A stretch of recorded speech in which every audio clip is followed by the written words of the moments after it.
தொண்டன் அப்படின்னோடனே அது அரசியல் ஆகினாங்க. இது அரசியல் படம் இல்லை. பெண்களுக்கு எதிராக நடக்கக்கூடிய வன்கொடுமையை பற்றி இந்த படம் நிறையா பேசும். சினிமாக்காரனால நிறைய பணம் வச்சுருக்கணும் அப்படின்ற ஒரு மாயை இருக்குது. நிறுத்தி நிதானமாக எடுத்தால் மலையாள படம்ன்றாங்க. அது இப்போ மலையாள படம் நம்மளை தாண்டி ஃபாஸ்ட்டாக போக ஆரம்பிச்சிருச்சு. நம்ம திரும்பினா கதை இருக்குது. இன்றைக்கி நியூஸ் பேப்பர் எடுத்து பார்த்தா 4 கதை பண்ணலாம். மாணவர்கள் 65 வருஷம் கழிச்சு எழுந்திரிச்சிருக்காங்க. கேள்வி கேட்க ஆள் இருந்தால் மட்டுமே தான் இங்கே நிறைய விஷயங்கள் சரியாக நடக்கும். காசு இருந்தால் போதும், நான் வந்து நின்றுலாம் வெள்ளச்சட்டையை போட்டுக்கிட்டு அப்படின்ற நிலையெல்லாம் மாறணும். இது மாறும். ஏன்னா இந்த தேசமே தனக்கான தலைவனை சலித்து தேர்ந்தெடுத்து கொண்டு வந்து முன்னாடி நிறுத்தும். எனக்கு ஓட்டு இல்லைன்ட்டாங்க முதல்ல.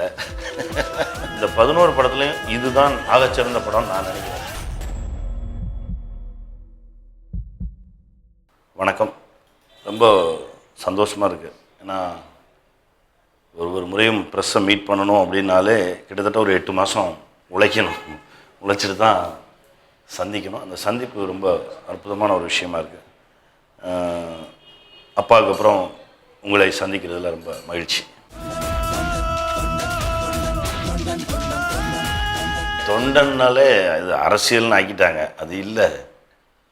பக்கத்தில் இருக்கவங்க கஷ்டப்படக்கூடாது, இல்லை ஒருத்தன் ரோட்டில் அடிபட்டு கிடந்தால் ஓடி போய் அவங்கள கை கொடுத்து தூக்குறதே அவனுக்கு பேரும் தொண்டன் தான்.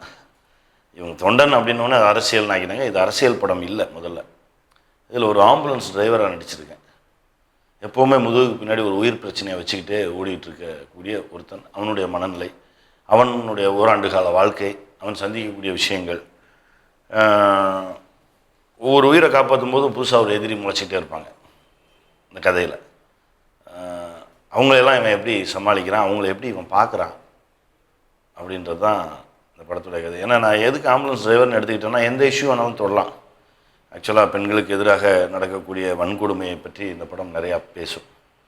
அதே மாதிரி நம்ம இளைஞர்களுக்கும் ஆண்களுக்கும் இருக்கக்கூடிய பொறுப்புகளை பற்றி பேசும்.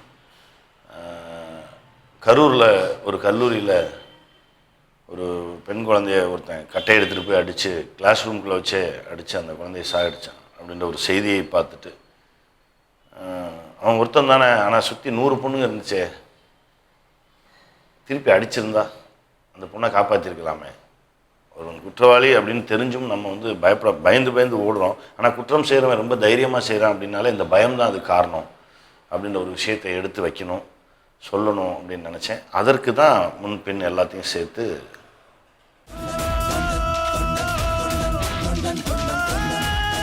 அப்படி பண்ண மாட்டேன். எப்போவுமே என் கதை என்ன கேட்குதோ அதை தான் பண்ணுவேன். இப்போ அப்பா பார்த்தீங்கன்னா உங்களுக்கு அந்த மாதிரி தெரியும், ஒரு மாதிரி அப்படியே வச்சு. இப்போ தொண்டன் பார்த்தீங்கன்னா சத்தமாக அந்த இடத்துலே இருக்காது. தொண்டன் வந்து நீங்கள் இந்தியாவில் இருக்கக்கூடிய எல்லா மொழியிலையும் எடுக்கலாம். இப்படி ஒரு பரபரப்பு. படம் ஆரம்பிச்சிருந்தே கிளைமேக்ஸ் மாதிரி தான் இருக்கும். இதை நீங்கள் வந்து இந்த ஸ்டேட்டாக அந்த ஸ்டேட்டாலாம் சொல்ல வேணாம். கொஞ்சம் நிறுத்தி நிதானமாக எடுத்தால் மலையாள படம்ன்றாங்க. அது இப்போ மலையாள படம் நம்மளை தாண்டி ஃபாஸ்ட்டாக போக ஆரம்பிச்சிருச்சு. பரபரப்பான படங்கள்லாம் அங்கேயும் வருது. அப்படியெல்லாம் யோசிக்கிறது இல்லை. அந்த கதை, நம்ம எடுத்துக்கிட்ட கதை, அது என்ன கேட்குது, அது கதை தான் நம்மக்கிட்ட கேட்கும். அதுக்கு செய்கிறது தான் நியாயமானது. நம்ம போய் கதையை பிடிச்சி வளச்சிக்கணும்னா அதுவும் தெரிஞ்சிடும். ஒரு நல்ல கண்டென்ட்டை யோசிக்கிறோம், அந்த கண்டென்ட் என்னெல்லாம் கேட்குதோ அதெல்லாம் நம்ம செய்யணும். அவ்வளோதான். ஆமாம், நெய்வேலியை ஏன் கிளம்ப வச்சேன் அப்படின்னா, நம்ம நாட்டை எங்கேயுமே ரோட்டில் கேமரா கொண்டு போய் வைக்கவே முடியாது. அதுக்கு 1008 ரெஸ்ட்ரிக்ஷன்ஸுக்கு முதல்ல அனுமதியே கிடைக்காது. சினிமா எல்லோரும் பார்ப்பாங்க, ஆனால் சினிமாவுக்கு அனுமதி மறுக்கப்படுது. சினிமா எடுப்பதற்கு அனுமதி மறுக்கப்படுது. அதுக்கு நிறைய கேள்விகள் வருது. சினிமாக்காரனால நிறைய பணம் வச்சுருக்கணும் அப்படின்ற ஒரு மாயை இருக்குது. எவ்வளோ கடன் வாங்குகிறோம், எவ்வளோ கஷ்டப்படுறோம் அப்படின்றதுலாம் அவங்களுக்கு தெரியறதில்ல. அதனால் அனுமதி கிடைத்தாலும் அதை எடுத்து எக்ஸிக்யூட் பண்ணி கொண்டு வரதுக்கு நிறைய கஷ்டப்பட வேண்டியதாக இருக்குது. இப்போ நெய்வேலி அப்படின்ற ஒரு தளத்தை நான் ஏன் எடுத்துக்கிட்டேன் அப்படின்னா, நான் அங்கே சாட்டை பண்ணேன், அப்பா பண்ணேன். அதனால் வந்து அங்கே அனுமதி பெறுவது தான் கொஞ்சம் சிரமம். ஒரு 40 நாளுக்கு முன்னாடி நம்ம சென்ட்ரல் கவர்மெண்ட் பெர்மிஷன் போட்டு அங்கே அனுமதி வாங்கிட்டு இங்கே நெய்வேலிக்குள்ளே வந்தால், நெய்வேலியில் இருக்கக்கூடிய அதிகாரிகள் எல்லாமே அவ்வளோ சப்போர்ட் பண்ணாங்க. நம்ம ரோட்டில் ஒரு கேமரா வச்சோம் அப்படின்னா இங்கேருந்து கிட்டத்தட்ட 5 கிலோமீட்டர் தூரத்துக்கு ஒரே ரோடு இருக்கும். நான் இங்கே எடுக்க போகிறேன் அப்படின்ற அனுமதி அவங்ககிட்ட முன்னாடியே வாங்கிட்டோம் அப்படின்னா அடுத்த நாள் காலையில் நமக்கு அழகாக பிரித்து கொடுத்துருவாங்க. நீ இங்கே எடுத்துக்க, இதில் பப்ளிக் போய்கிட்டோம் அப்படின்னா. அதே மாதிரி பப்ளிக் எல்லாருமே வந்து அவங்க வீட்டு பிள்ளையாக தான் பார்த்தாங்க. ஒர்க் பண்ணுற ஒவ்வொருத்தருமே அப்படி தான் பார்த்தாங்க. அங்கே நல்ல நிகழ்ச்சிகளாக இருக்கட்டும், துக்க நிகழ்ச்சிகளாக இருக்கட்டும், எல்லாத்துலேயுமே நான் போய் கலந்துக்குவேன். அது எனக்கு என்னமோ ரொம்ப கம்ஃபர்டபுள் ஆகிடுச்சு. அது மட்டும் இல்லாமல் அங்கே அது டிசைன்டு சிட்டின்றதுனால நமக்கு லொக்கேஷன்ஸும் நிறைய லொக்கேஷன்ஸ், தேவையான லொக்கேஷன்ஸ் எல்லாமே இருந்தது. அதற்காகத்தான் இந்த கதையை வந்து அந்த காலத்துக்குள்ளே எடுத்துகிட்டு போயிட்டேன். கீதாரி பண்ணுறேன். இந்திரா சௌந்தரராஜன் சாரோட நாவல் எடுத்து வச்சுருக்கேன். ஜெயமோகன் சாரோட நாவல் ஒன்று எடுத்து வச்சுருக்கேன். இது எல்லாமே வரிசையாக பண்ணணும். நாம் வந்து எப்படி ஜனங்களுக்கு சொல்கிறோன்றது தான். நாம் தரமாக நல்ல திரைக்கதையோட சுவாரஸ்யமாக சொன்னோம் அப்படின்னா கண்டிப்பாக ஜனங்க அதை ஏற்றுக்கிறதுக்கு தயாராக தான் இருக்காங்க. இன்னும் சொல்லப்போனால் வித்தியாசமாக புதுசாக ஒன்று முயற்சி பண்ணால் கூட அவங்க தயாராக தான் இருக்காங்க. அவங்கள டிஸ்டர்ப் பண்ணாமல் இருக்கணும், அவங்கள போட்டு இம்சை பண்ணக்கூடாது. நான் ஏதோ ஒன்று சொல்ல போகிறேன்னு அவங்க அழகாக புரிஞ்சிக்கிற மாதிரி, அவங்க என்ஜாய் பண்ணுற மாதிரி சொன்னோம்னா கண்டிப்பாக அவங்க ஏற்றுக்கிறதுக்கு தயாராக தான் இருக்காங்க. அது கதை பண்ண தெரியாதவங்களுக்கு வர்ற பிரச்சனை. நம்ம திரும்பினா கதை இருக்குது. இன்றைக்கி நியூஸ் பேப்பர் எடுத்து பார்த்தா 4 கதை பண்ணலாம். அவ்வளோ நம்மளை சுற்றி அவ்வளோ கதை கிடக்கு. நம்ம கவனிக்கிறது இல்லை. இவங்க கதை அப்படின்னோடனே டக்குன்னு வேற ஒன்று யோசிக்கிறாங்க. அதாவது பயங்கரமாக அவங்க எப்போவுமே இந்த ஓப்பனிங் சாங் வச்சே பழகிட்டாங்க. இப்போ ஆனால் தம்பிகள் சிறப்பாக வராங்க. துருவங்கள் 16 இருக்கட்டும், மாநகரமாக இருக்கட்டும், அப்படி ஒரு எனர்ஜியில் வராங்க. அதனால் அவங்க பாட்டே தேவையில்லைன்ட்டு போயிட்டாங்க. அதனால் அது ஜெயிச்சுக்கிட்டு தான் இருக்குது.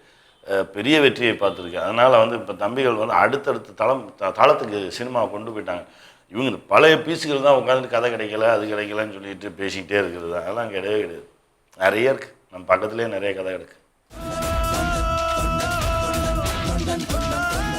கிட்னா வந்து என்னன்னா, நான் தான் ரெடி ஆகணும். அப்புறம் இப்போ தன்சிகா அங்கே வந்துட்டாங்க. தன்சிகா இப்போ தயாராகிட்டாங்க. நான் ரெடி ஆகணும் மீன்ஸ் கிட்டத்தட்ட அது ஒரு 40 ஆண்டு கால கதை. இப்போ கிட்னாவுக்குள்ளே போயிட்டால் வேறு எதுவுமே பண்ண முடியாது. அது முழுக்க அதை மட்டுமே தான் எடுக்கணும். என்னென்னா இடையில மறுக்க முடியாத ஒரு சில கமிட்மெண்ட்ஸ் வந்துடுது. இந்த வருஷம் ஆரம்பிச்சிடலாம் அப்படின்னு நினச்சேன். வெற்றிமாறன் சார் கூப்பிட்டு வடசென்னை போயிடுவோம். சார் நான் அவர் கூப்பிட்டா நான் எங்கே வேணாலும் போவேன். சார் வந்துடுறேன் சார் அப்படின்ட்டு போயாச்சு. இப்போ அது முடிக்கணும். என்னென்னா கமிட்மெண்ட்ஸ் எதுவுமே இல்லாமல் வச்சுட்டு கிட்னாவை மட்டும் எடுத்துகிட்டு போனோம் அப்படின்னா அதுக்காக கொஞ்சம் வெயிட் பண்ணிகிட்ருக்கேன். ப்ளஸ் அது 5 காலகட்டங்கள் பேசும். நீர் சார்ந்த பகுதியாக ஒன்று வேணும், அதை எடுத்துகிட்டு நம்ம வெயிட் பண்ணோம். அப்புறம் காற்று, மேற்கு தொடர்ச்சி மலையில் அந்த காற்றடி காலம் வரும்போது நீங்கள் எதிர்காற்றுல நடந்து கூட போக முடியாது, நம்மளை தூக்கி கொண்டு போய் அங்கிட்டு வச்சிரும். அந்த மாதிரி காற்றில் ஒரு ஏரியா இருக்குது. அந்த மாதிரி கொஞ்சம் பிரித்து போகணும். அதுக்கு தான் நான் கொஞ்சம் தயாராகிக்கலாம். இன்னொரு விஷயம் என்னென்னா, நானே தயாரிக்கிறதா இருக்கிறதுனால கொஞ்சம் பொருளாதாரத்தையும் கொஞ்சம் சரி பண்ணிக்கிட்டு போகலாம் அப்படின்னு சொல்லி. இல்லை, நான் வந்து நடிகர் சமுத்திரக்கனியெல்லாம் வந்து பிரிச்செல்லாம் பார்க்கறது இல்லை. இயக்குனர் சமுத்திரக்கனி தான் முதலிடம். ஒரு 2-3 இயக்குநர்கள் கூப்பிடும்போது எதுவுமே கேட்காம போய் நின்றணும் அப்படின்னு சொல்லி ஒரு இது வச்சுருப்பேன். இப்போ வெற்றிமாறன் சார், பிரியதர்ஷன் சார் படம் ஒப்பம் மலையாளத்தில் பண்ணும்போதெல்லாம் வந்து நான் ஒன்றுமே கேட்கல. விசாரணையும் அதுதான், ஒன்றுமே பேசலை. இப்போ வடசனையும் அதுதான், என்ன எதுனே கேட்க வேண்டிய அவசியமே இல்லை. ஏன்னா அவங்கக்கிட்ட நம்ம அப்படியே போய் நின்றணும் அப்படின்றது. இதே மாதிரி நம்ம எல்லார்ட்டையும் போய் நிற்க முடியாது.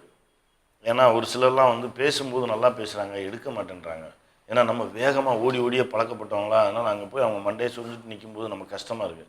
அப்பா எடுங்கப்பா, காசுப்பா, ஒவ்வொரு நிமிஷம் காசு வேஸ்ட்டாக போகுதுப்பா, எடுங்கப்பா அப்படின்னு நம்ம கெஞ்ச வேண்டியதாக இருக்குது. அந்த மாதிரி நேரத்தில் தான் நமக்கு வேணாமே, இவங்களோடலாம் எதுக்கு பயணப்படணும், அதுக்கு நம்ம டைரக்ட் பண்ணிடலாமே, நம்ம வேலையை பார்க்கலாமே அப்படின்னு தோணும். அந்த மாதிரி நேரத்தில் தான் வந்து நிறைய விஷயங்களை ஏதாவது காரணம் சொல்லி அவங்கள நேரடியாக மறுக்க முடியாது நமக்கு. ஏன்னா அந்த மாதிரி மைண்ட் செட் கிடையாது. ஆனால் வேறு ஏதாவது ஒரு காரணம் சொல்லி நான் இல்லைங்க போயிட்டு வாங்க அப்படின்னு சொல்லி அனுப்பிச்சுட்றேன்.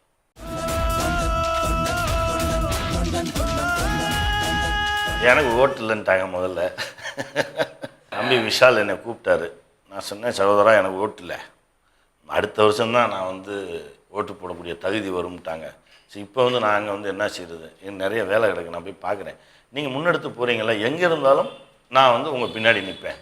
அதே தான் நடிகர் சங்க இதில் வரும்போது பார்த்தா இந்த சைடு தம்பிகள், அந்த சைடு நான் வளர்ந்த இடம். என்னை வந்து நான் ஒன்றுமே இல்லை அப்படின்னு நிற்கும்போது என்னை ரேடனில் தான் கூப்பிட்டு ப்ராஜெக்ட் பண்ண வச்சாங்க. அவங்க தான் நிறைய விஷயங்கள் கற்றுக் கொடுத்து என்னை எடுத்துகிட்டு வந்தாங்க. எனக்கு 2 பேரும் வேணும். நான் அதனால் இந்த இடத்துல கொஞ்சம் தள்ளி நின்றுக்கிறேன், நீங்கள் பண்ணுங்கள். நான் 2 பேர்ட்டையும் அதுதான் சொன்னேன். சரத் சார் கூப்பிடும்போது சரத் சார்ட்டையும் அதை சொன்னேன், இல்லை சார் நான் நடுநிலையாகவே நின்றுக்கிறேன் சார். இதுக்கு வந்து நான் என்னால் போக முடியல. மிஸ்கின்லேருந்து எல்லாரோடையும் பேசிட்டு தான் இருந்தேன். நான் எங்கே இருந்தாலும் தொடர்பில் தான் இருப்பேன். பட் என்னென்னா போய் முன்னாடி நின்று நம்ம என்ன இதில் இறங்கி வேலை அதுக்கான தகுதியே இல்லைன்ட்டாங்க. அப்புறம் அங்கே போய் நீங்கள் நின்று என்ன சவுண்டு கொடுப்பீங்க, ஓட்டு போடவே அடுத்த வருஷம் வைப்பான்ட்டாங்க. அப்புறம் நம்ம போய் என்ன செய்யுறது, அதனால் வந்துட்டேன்.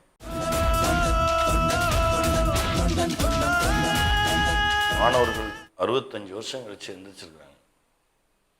இது ஜல்லிக்கட்டுக்காக கூடின கூட்டம் இல்லை, முதல்ல புரிஞ்சுங்க. அந்த நேரத்தில் அதை ஜல்லிக்கட்டுன்ற ஒரு காரணத்தை காட்டிட்டோம். நம்ம இது ஜல்லிக்கட்டுக்கான கூடின கூட்டம் இல்லை. தொடர்ச்சியாக ஏமாந்து ஏமாந்து ஏமாந்து ஏமாந்து விரக்தியின் உச்சத்தில் இருக்கும்போது இணையா எதுவுமே நடக்கலை, ஏதாவது ஒரு பாயிண்ட் நம்ம முழிக்கணுமே அப்படின்னு சொல்லி மாணவர்கள் முழித்தார்கள். இந்த போராட்டம் மாதிரி ஒரு போராட்டத்தை என் வாழ்க்கையிலே நான் பார்த்ததில்லை. என் வாழ்க்கையில் இன்னும் அனுபவம் சிறுசாக இருந்தால் கூட நான் நிறைய படித்ததுனால சொல்கிறேன், எங்கேயும் படித்தும் பார்த்ததில்லை. குடும்பமாக குழந்தை குட்டியோட ரோட்டில் இறங்கி நின்னாங்கல்ல, இது எல்லாருக்குள்ளேயும் இருந்த கோபம். இது எவ்வளவுதான் பொறுமையாக இருக்கிறது, எதுவுமே நடக்க மாட்டேங்குது. ஆனால் நடக்கிற மாதிரி ஒரு மாயை மட்டுமே வச்சுக்கிட்டே இருக்கீங்க. எல்லா வகையிலையுமே நான் ஏமாற்றப்படுறேன் அப்படின்றதுல வந்த கோபம் தானே தவிர, இந்த கோபம் வெகு சரியான நேரத்தில் வந்திருக்கு, ரொம்ப நியாயமான கோபம். ஏன்னா இனி எல்லா விஷயத்துக்குமே மாணவன் எழுவான் அப்படின்ற ஒரு பயம் இருந்தால் மட்டும்தான், ஏன்னா கேள்வி கேட்க ஆள் இருந்தால் மட்டுமே தான் இங்கே நிறைய விஷயங்கள் சரியாக நடக்கும். சரியான நேரத்துக்கு எழுந்திருக்கிறாங்க. இன்னும் இந்த சீற்றம் குறையாமல் தொடர்ந்து போயிட்டே இருக்கணும். நம்முடைய தேவைகள் நிறைய இருக்குது. நம்ம விவசாயத்தை காப்பாற்றணும். உருண்டுக்கிட்டு இருக்காங்க, விதவிதமாக தலைகளை நிற்கிறாங்க, உருள்றாங்க, பிச்சை எடுக்கிறாங்க, எலியை திங்கிறாங்க, பாம்பை கடிக்கிறாங்க. இன்னும் என்னெல்லாம் செய்யணும், என்ன செஞ்சால் நீங்கள் திரும்பி பார்ப்பீங்க அப்படின்ற ஒரு கேள்வி இருக்கு இல்லையா? அது விவசாயம்ன்றது ஒரு பகுதி தான். நம்ம உணவு போராட்டம் இங்கே நடந்துக்கிட்டு இருக்குது. எல்லா ஸ்டேட்டுக்கும் இங்கேருந்து தான் நம்ம அரிசி போகுது. ஆனால் நம்மளை எப்படி வச்சுருக்காங்க அப்படின்ற ஒரு வழி ஒரு பக்கம். இந்த பக்கம் பார்த்தா நதி, தண்ணீர் பிரச்சனை, எத்தனையோ பிரச்சனைகள் இருக்குது. இது ஒவ்வொரு விஷயத்தையும் மாணவன் கையில் எடுத்தால் மட்டுமே தான் இது சரியாக வரும். அப்போ தான் அந்த அதிகாரத்தில் இருப்பவர்கள் திரும்பி பார்ப்பாங்க, அவர்களுக்கும் ஒரு பயம் வரும். சட்டையை பிடிச்சி கேள்வி கேட்டால் தானே பயம் வரும். அதற்கான சூழல் இப்போ தானே வந்திருக்கு. இப்போ தானே வராதான்றாங்க, என் ஏரியாவுக்குள்ளே வராதுன்னு சொல்கிறதுக்கான விஷயமே இப்போ தானே வந்திருக்கு. நேற்று நண்பன் கருப்பழனியப்பன் பேசும்போது ஒரு விஷயம் சொல்லியிருந்தேன், அற்புதமாக இருந்துச்சு. வேட்பாளர்கள் எல்லாரும் உட்காருங்க ஒரு பொது இடத்துல, முதல்ல உன் தொகுதியை பற்றி சொல்லு, உனக்கு என்னெல்லாம் தெரியும்னு. அதுலேயே பாதி பேர் கலைச்சிடலாம், இதெல்லாம் நாட் எலிஜிபிள் கிளம்பியான்னு. மீதி தொகுதிக்குள்ளே இருக்க பிரச்சனையை பற்றி பேசு, அதுக்கான சொல்யூஷன் சொல்லு, அதில் பாதி பேர்த்த கலைச்சிடலாம். ஏன்னா எதற்குமே காசு இருந்தால் போதும், நான் நின்றுலாம் வெள்ளைச்சட்டியை போட்டுக்கிட்டு அப்படின்ற நிலையெல்லாம் மாறணும். இது மாறும். நல்ல ஒரு விஷயம் சொன்னாங்க ஒரு மேடையில், அது ரொம்ப எனக்கு பிடிச்சிருந்தது. அந்த மாதிரி ஒரு நிலை இனி வந்துடும். நமக்கான தேவைகளை நம்ம யார் ஆளணும் அப்படின்ற முடிவை நம்ம ரொம்ப அழகாக நமக்கு நடுவிலே உட்கார வச்சு பேசலாம். நம்ம ஒரு 5000 பேர் உட்காந்துருக்கோமா, 5000 பேர் நம்ம வாக்காளர்களா, இப்போ வாங்க உட்காந்துக்குவோம், வேட்பாளரை கூப்பிடு, நடுவில் உட்கார சொல்லு, வாங்க பேசுவோம், ஒரு 2 மணி நேரம் பேசுங்க. நீங்கள் பேசுறதுல தெரிஞ்சிடும் உங்களுடைய அறிவு சார்ந்த அளவுகோல் என்ன, நீ இந்த சமூகத்தை எவ்வளோ நேசிக்கிற, இந்த சமூகத்துக்குள்ள இருக்க பிரச்சனை என்ன, இந்த பிரச்சனைக்கு என்ன தீர்வு அப்படின்றதெல்லாம் நம்ம எல்லாம் உட்காந்து டிஸ்கஸ் பண்ணும்போது தெரிஞ்சிடும். உளறிக்கிட்டு இருந்தாங்கன்னா பாதியிலே நம்மளே எந்திரிச்சு போயிருங்கன்னு சொல்லிடலாம், நீங்கள் கிளம்புங்க அடுத்த ஆளை வர சொல்லுங்கள் அப்படின்னு சொல்லிடலாம். அதெல்லாம் நடக்கும்.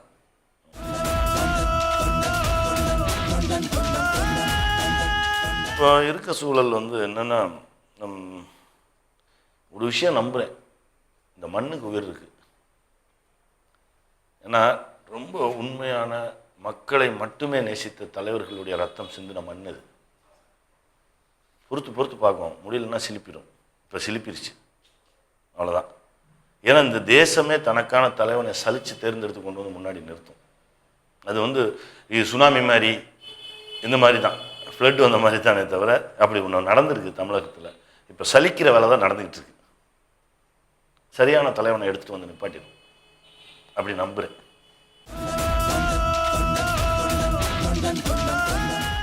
இது உங்களுக்குள்ள நிறைய கேள்விகளை எழுப்பும், நிறைய பதிலும் இருக்கும். ஏன்னா என்னுடைய 11வது படம் இது. இந்த 11 படத்துலையும் இதுதான் ஆகச்சிறந்த படம்னு நான் நினைக்கிறேன். அவ்வளோ உழைச்சிருக்கேன் அந்த படத்துக்கு.